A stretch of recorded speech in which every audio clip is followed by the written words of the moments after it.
अब जनता को आप मूर्ख नहीं बना सकते। जनता देख रही है कि किस प्रकार से यूपीए सरकार में जो भ्रष्टाचार की बातें होती थी उसका टोटल 10-15 लाख करोड़ का रहा है। चर्चा होती थी। हमने लाखों करोड़ के घोटाले तो अटकाए, लेकिन उन सारे पैसों को गरीबों के काम लगा दिया, गरीबों के कल्याण के लिए। अब बिचौलियों के लिए गरीबों को लूटना बहुत मुश्किल हो गया है। डायरेक्ट बेनिफिट ट्रांसफर,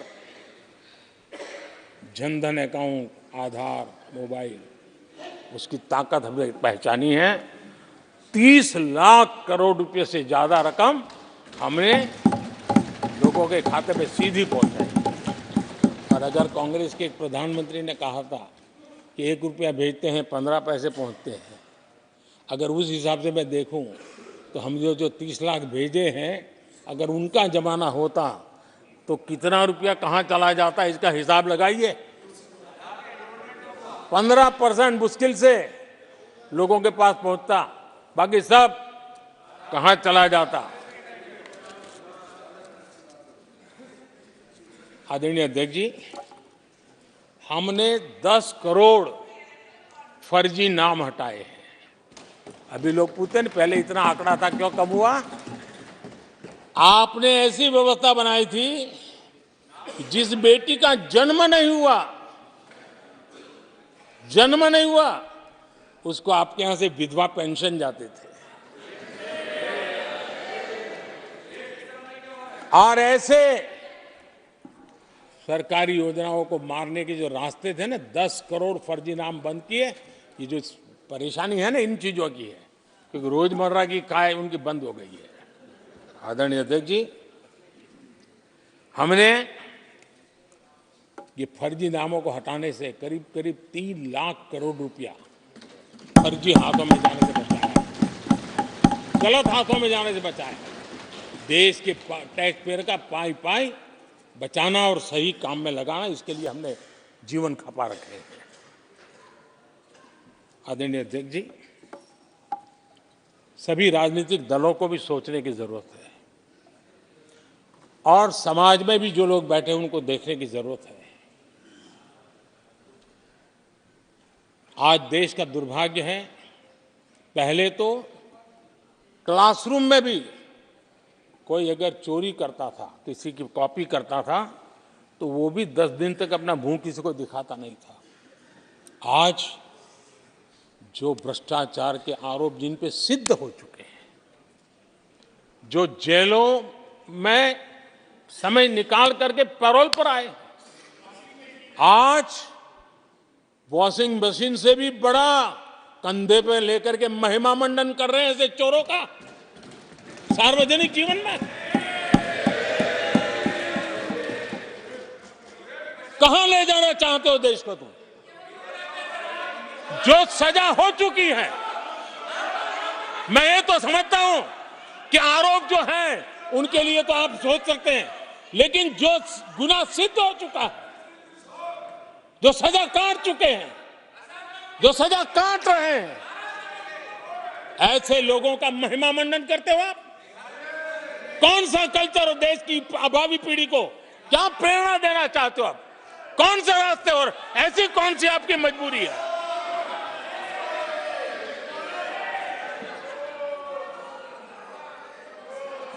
और ऐसे लोगों का महिमा मंडन किया जा रहा है, उनको महान बताया जा रहा है। जहां संविधान का राज है, जहां लोकतंत्र है, माननीय अध्यक्ष जी, ऐसी बातें लंबी नहीं चल सकती हैं।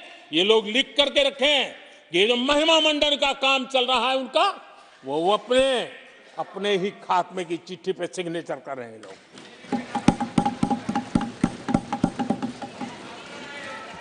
आदरणीय अध्यक्ष जी, जांच करना ये एजेंसियों का काम है। एजेंसियां स्वतंत्र होती हैं और संविधान ने उनको स्वतंत्र रखा हुआ है, और जज करने का काम न्यायाधीश का है। जज करने का काम न्यायाधीश का है और वो अपना काम कर रहे हैं। और अध्यक्ष जी, मैं इस पवित्र सदन में फिर से दोहराना चाहूंगा, जिसको जितना जुल्म मुझ पर करना है कर ले, मेरी भ्रष्टाचार के खिलाफ लड़ाई चलती रहेगी। जिसने देश को लूटा है उनको लौटाना पड़ेगा, जिन्होंने देश को लूटा है उनको लौटाना पड़ेगा। ये मैं देश को इस सदन की पवित्र जगह से वादा करता हूं। जिसको जो आरोप लगाना है लगा लें, लेकिन देश को लूटने नहीं दिया जाएगा और जो लूटा है वो लौटाना पड़ेगा। आदरणीय अध्यक्ष जी, देश सुरक्षा और शांति का एहसास कर रहा है। पिछले 10 वर्ष की तुलना में सुरक्षा के क्षेत्र में देश आज वाकई सशक्त हुआ है। आतंकवाद, नक्सलवाद एक छोटे दायरे में अब सिमटा हुआ है।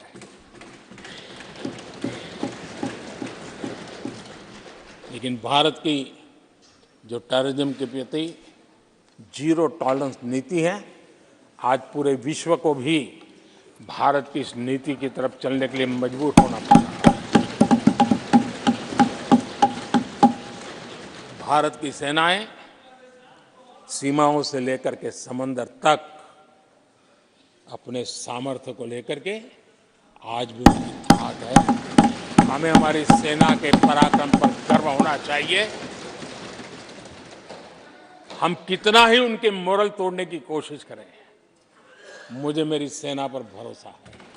मैंने उनके सामर्थ्य को देखा है। कुछ राजनेता सेना के लिए हल्के फुल्के शब्द बोल दें, इससे मेरे देश की सेना डिमोरलाइज होगी। ये सपनों में कोई रहते तो निकल जाए। देश के मूड को वो खत्म नहीं कर सकते। और किसी के एजेंट बन करके इस प्रकार की भाषा अगर कहीं से भी उठती है, देश कभी स्वीकार नहीं कर सकता है।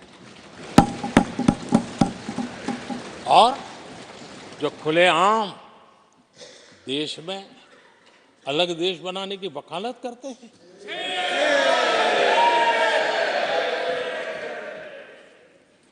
जोड़ने की बातें छोड़ो, तोड़ने की कोशिश करिए। यार, आपके अंदर क्या पड़ा हुआ है?